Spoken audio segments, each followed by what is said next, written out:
The day I found out my wife was cheating on me wasn't one of those gut punch cliches, no lipstick on a collar, no strange perfume, no odd late-night texts. It came through a hard drive.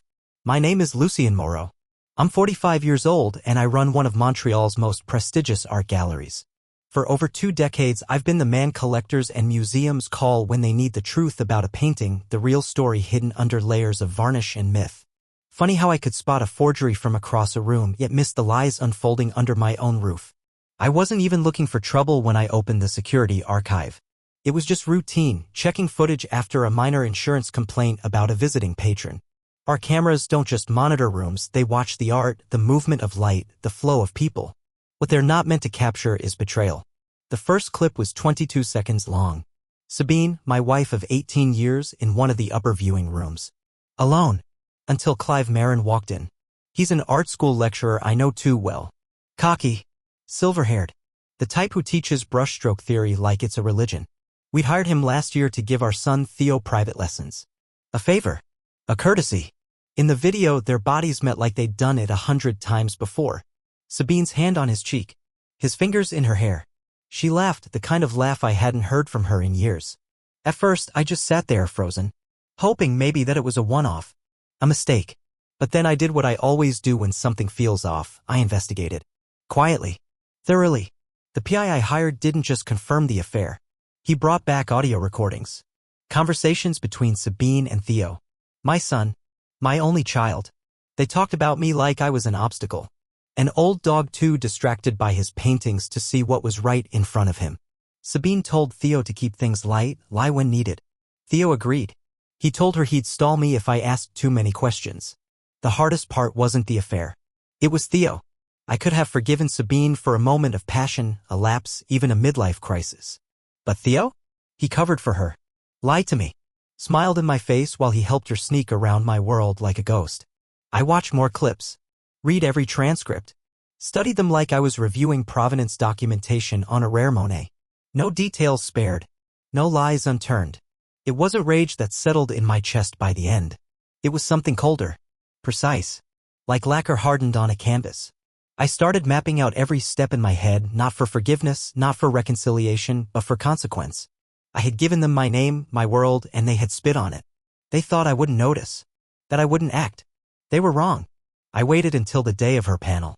Sabine had curated the whole event herself, the intersection of legacy and light, a gallery discussion with local critics, artists, and donors. Press coverage, catered wine, a full house. She wore that green silk blouse she always said made her feel invincible. I made sure the divorce papers were delivered right when she took the microphone. The envelope landed on the podium with a soft thud, but the sound cut through the room like a gunshot. She paused mid-sentence, eyes darting to the thick manila folder. A murmur rippled through the audience. "What's this?" she asked, trying to smile. She opened it. I watched from the back, standing near the exit. Her face didn't change right away. Sabine had always been good at performance. But when she saw the signatures, the terms, the documentation, she blinked. Once. Twice. Then her throat bobbed as she swallowed. Someone asked if everything was okay. She laughed, a sharp little crack in her voice. "Just legal paperwork," she managed. Then she set the mic down and walked off stage like the air had left the room. That same afternoon, I froze every joint account. Changed the locks on our house in Outremont. Reset every security code at the gallery. The woman who had once shared my life now had a rental loft in Mile End, barely furnished. Her clothes and jewelry were packed in labeled boxes by my assistant and delivered with a polite note, "Keys returned. Your access has been revoked." Theo came home that evening. I didn't say much. Just gestured to the living room where his boxes sat waiting like silent witnesses. He stood there for a long moment, his eyes flicking between me and the packed bags. "You're kicking me out?" he asked. I nodded. "You'll be with your mother. That's where you belong now." But I didn't. "You did," I said, my voice flat. "You knew. You lied. You played a part in all of it." He didn't argue. He looked like he wanted to. But instead, he just muttered, "Fine," and walked out without another word. 2 days later, Clive was suspended from the university.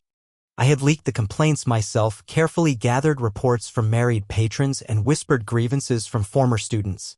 All anonymous, all quietly buried over the years. I packaged them, sent them to the right inboxes, and watched the fallout unfold like a slow-burning canvas. Then came the phone call from Gerard Lemoyne, Sabine's father. the great patron of the arts. He was livid. You think this will end well for you? He said, his voice thunderous. I'll see to it you're finished. I let him rant. When he paused to breathe, I replied calmly, Gerard, I have recordings. Documents. Audio of your daughter plotting with your grandson. If I go down, your entire legacy burns with me. He was quiet for a moment. Then quietly, you wouldn't dare. Try me, I said, and hung up. They thought this would break me. They didn't realize I'd already started painting a new picture. One stroke at a time. The legal battle wasn't about money. It was about control over the gallery, over the collection, over the legacy I had built with my own hands. Sabine wanted half of it. Said she was entitled. Said she had been the heart behind the walls, the woman behind the man.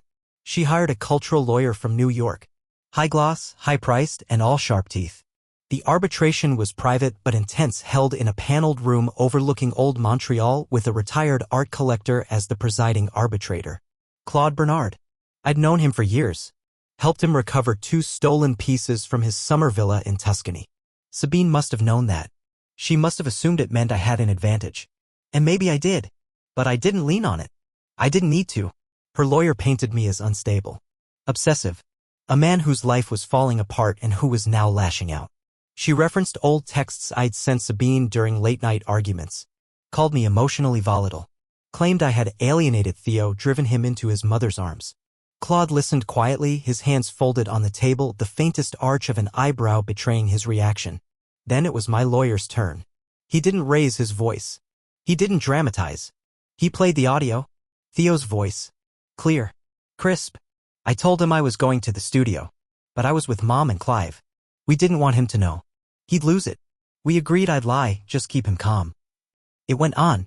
Recordings of Sabine and Theo coordinating timelines. Sabine reassuring Theo he suspects nothing. You're doing good, mon cœur. Just a few more weeks and we can move forward. Sabine sat there, frozen. Her lawyer tried to object, but Claude waved it off. Then came the emails. Transfers Sabine had made from gallery operating accounts into her personal marketing fund, a fund she had used to sponsor Clive's weekend lectures, to buy gifts, to cover hotel stays. All wrapped in elegant invoices and vague memos. I had every one of them. When the arbitration closed for the day, Sabine followed me into the corridor. You really think this makes you the better man? She hissed. No, I replied. It just makes me the one who's not a liar. Her eyes narrowed. You won't win them all, Lucien. I already have, I said, and walked away. A week later, the ruling came down. Full control of the shared collection granted to me. The arbitrator's decision noted the breach of fiduciary trust, the manipulation of gallery resources, and the compromising of ethical boundaries in a professional setting. The words were dry, clinical, but they were damning. Clive was served with a restraining order. He wasn't allowed within 200 meters of the gallery, my home, or my person. He didn't contest it. Didn't show up. Theo sent a message that night. A single text. I'm sorry. I didn't think it would go this far. I didn't respond. This wasn't about apologies anymore. This was about clarity. They had painted me as unstable, vengeful. But in the end, all I did was tell the truth. And sometimes, the truth is more destructive than any lie. The collection stayed where it belonged, on the walls I had chosen, under the lighting I had installed, in the care of people who actually understood what art meant. Not as a tool. Not as leverage. But as the last place in my life where beauty and truth still mattered. 2 months passed. The dust from the legal battle had settled, but the silence felt deceptive, like the pause before a second explosion. I didn't waste time waiting for it. I planned the next move myself. Veronique Dubois had been circling the art world scandals for years. She had the kind of voice that made people confess and a column that could make reputations vanish overnight. We met at a small cafe in Le Plateau. She arrived precisely on time, dressed in gray slacks and a camel coat, notebook in one hand, phone already recording before she even sat down.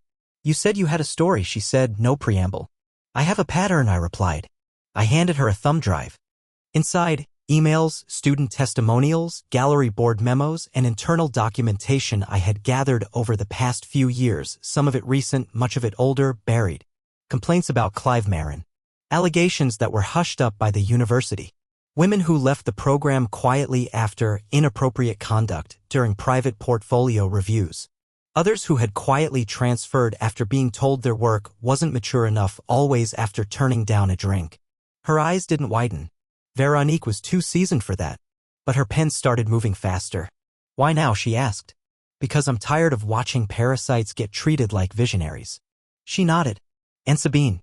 There's a file in there for her too. Nothing criminal. Just lies. Fabricated credentials. Falsified marketing reports to sponsors. Rewritten donor records. She played the system to pad Clive's profile, boost her own influence. She'll be furious, Veronique murmured. I'm counting on it. The story ran 2 weeks later. Front page of the Weekend Culture section, The Marin Method, Exploitation under the Guise of Artistic Mentorship. The article didn't name Sabine outright, but it didn't need to. It referred to a well-connected gallery partner who had sponsored Marin's programs and manipulated internal documents to shield him from scrutiny. The wording was surgical. Devastating. The university issued a formal statement by Monday. Clive was terminated without public comment. Anonymous sources leaked his settlement offer, small and contingent on silence. It didn't end there. The Lemoyne Foundation, Sabine's father's pride and joy, became a footnote in a separate piece that ran the following Sunday. A leak had surfaced, internal audits, suspicious expense reports, unexplained donations rerouted through shell nonprofits. The byline was Veronique's again. That night, Sabine called me. I let it ring twice before picking up. You vindictive bastard, she spat. Bonsoir to you too, I said calmly. You think this won't touch you? You think you're safe because you got to the press first? I'm not worried, I replied. But your brother should be. Silence. I warned Gerard. Told him to advise your brother to lawyer up. The audits are moving faster than expected. And if he thinks those Swiss accounts won't get flagged. You're bluffing. You'd better hope so, I said and hung up. That night I sat alone in my study. No wine. No music. Just the soft hum of the city outside. They had used my world, art, as a shield for greed, vanity, and manipulation. Now I was using it to burn their empire down, one gallery wall at a time. The gallery felt quieter these days. Not emptier, just quieter, like the silence that settles in a room after something precious has been shattered. I kept the walls full, the lighting precise, the atmosphere composed. But I noticed things, the way people spoke softer when they passed my office, the way my staff looked at me with a mixture of caution and something else. Respect? Pity? I never asked. One afternoon I got an alert from the gallery's finance software. A flagged account. Buried under layers of vendor codes and invoice tags was a ledger Sabine had quietly rerouted over the years. It wasn't just recent embezzlement, this went back almost a decade. She'd been siphoning a percentage of gallery profits into a separate fund labeled under a shell consultancy. Her consultancy. The total made my fingers pause over the mouse. Over $200,000 redirected gradually, always just below the thresholds that would trigger audits. It wasn't the money. It was the time. The patience. The calculation. I forwarded the file to my lawyer without a word. That same week, I got word Clive had been fired from another institution. A short-lived adjunct role at a Toronto conservatory. 3 former students had come forward after the article. The complaints were detailed and damning. His name was becoming radioactive. Then Theo texted. Theo, can we talk? Please? I need to see you. We met at a cafe near Mont Royal. He looked older than I remembered, thinner, paler. He hadn't shaved. His jacket was too big. He sat down across from me with both hands wrapped around a coffee cup like it was the only warm thing in his life. We're not doing well, he said quietly. Mom can't find steady work. Clive's completely gone. We had to move out of the loft. We're at a short-term rental now and she's not okay. I didn't respond. Just waited. She cries a lot. Screams sometimes. Says you ruined everything. But I know she's not telling me everything anymore. She never did, I said. He flinched. I didn't come to fight, Theo said. I wanted to say I'm sorry. Really sorry. He looked up at me, eyes red. I was stupid. I believed everything she said. I thought you'd just overreact or that it wasn't really cheating because it didn't hurt anyone and... You helped her lie to me, I interrupted. You didn't just stay quiet. You helped her cover it. You watched me walk into rooms blind and you helped keep the lights off. He opened his mouth, then closed it. There was nothing else to say. After a moment, he tried again. Did you know? Grandpère paid Clive to disappear? After everything? He gave him hush money and told him to get out of Montreal. I nodded. Theo looked stunned. You knew. I confirmed it 2 weeks ago, I said. Gerard made the payment through one of his holding firms. Clive took it and vanished. Theo looked down again. So that's it? You're just done with us? No, I said, voice cold. I'm done with pretending betrayal doesn't come with a price. He didn't ask for forgiveness again. He just nodded as if finally understanding the depth of what had been broken. Something too fine to glue back together. Something that never should have been touched in the first place. Clive was gone. He left a single note behind, handwritten and signed, left at the front desk of the old faculty building where he once taught. Just a few lines. I was never the mastermind. Just a coward with charm. I regret what I can still remember. The rest is yours to deal with. No address. No number. Nothing but the swirling cursive of a man who'd always hidden behind practiced elegance. I received confirmation from one of Gerard's old associates a week later the money transfer had gone through. $150,000 wired to a private account in Nassau. He disappeared the next day. Sabine didn't call. She showed up. Mediation had been scheduled, not a legal requirement, but a formality before finalizing her disassociation from the gallery's operating board. I expected her to bring a lawyer. She came alone. She looked like a cracked painting.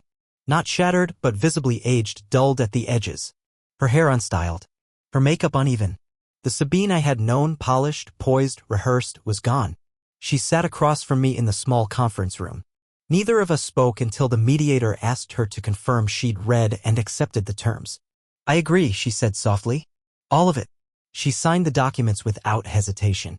Complete forfeiture of any business claims, a formal retraction of her public allegations against me, and a withdrawal from the board of trustees for all galleries under my name. When she finished, she didn't get up. Was it worth it? She asked, not looking at me. Destroying everything? I leaned back in my chair. I didn't destroy it. You did. I just exposed it. She nodded slowly. Clive's gone. Gerard barely speaks to me. Theo, I don't even know what's left. That's not my problem anymore. Sabine's voice cracked. He loved you. I stood. He lied to me. She didn't try to stop me as I left. Didn't plead. Didn't cry. Just sat there, alone, with the signed documents between us like a final portrait no one wanted to hang. That night, Theo waited outside my building. He stood in the rain, hoodie soaked through, backpack slung over one shoulder. He looked like a student again, not a son. Just a boy who didn't know where else to go. I don't want to live with her anymore, he said. I'm trying to get back into school. I need help. I paused, then reached into my coat pocket and pulled out a slim envelope. Inside was a prepaid tuition receipt and an access card for a student housing complex downtown. Theo took it with shaking hands. Does this mean I can come home? I shook my head. It means you can finish what you started. This isn't home anymore, Theo, I said, quiet but firm. Not for you. Not for her. Not after what you did. He swallowed hard, nodding slowly. Why are you helping me then? He asked. Because I still believe in second chances, I said. Just not second families. He didn't cry. He didn't beg. He just walked away under the flickering streetlights, shoulders low, the envelope pressed to his chest like something fragile. Back upstairs, I poured myself a drink. I stared out at the St. Lawrence, dark and endless beneath the skyline. Somewhere out there, the woman I once loved was alone. The boy I once raised was walking a street I had paid for. And Clive, the man who had cracked everything open, was gone into the wind. But the gallery lights still burned. The art still hung. And I was still here. Alone. But resolute. And still in control. 3 years passed. In that time, I expanded the gallery network into London and Berlin. The Montreal flagship thrived, free of Sabine's chaos and Clive's shadow. My name, once whispered in circles of scandal, became synonymous again with precision, taste, and ruthless integrity. But outside of business, I kept to myself. No dating. No holidays. No attempts to patch things up with Theo. We spoke only through tuition invoices and brief emails. My life became a study in composition, balanced, clean, untouched by sentiment. Until Adrian Marin walked in. I didn't recognize him at first. He looked nothing like Clive, leaner, sharper in the face, a quiet intensity behind his eyes. He wore a faded denim jacket, no pretense of elegance. He held a small flash drive in one hand and a canvas-wrapped portfolio in the other. I'm Adrian, he said. Clive's son. From his first marriage. I said nothing. Just gestured to the chair in front of my desk. I hated him, Adrian said, matter of fact. But I watched what happened. From a distance. And after he vanished, I found this in a storage locker he stopped paying for. I think he meant for you to find it eventually. Or maybe he just didn't have the guts to deliver it himself. He set the flash drive on the table. What's on it? I asked. Emails. Journal entries. Recordings. Proof that Sabine orchestrated everything. The affair, the siphoning, the manipulation of your son. She targeted you. Clive just played along. He thought he was in control, but she used him. I didn't reach for the drive. I just stared at it as if it might open on its own and confirm every dark suspicion I'd once tried to bury. Adrian shifted in his chair. Clive wrote about how Sabine studied you. Said she saw your precision, your obsession with order, and knew how to work around it. He said it started as a challenge, then became a game. My throat was dry. Why give this to me? He shrugged. Because I'm not my father.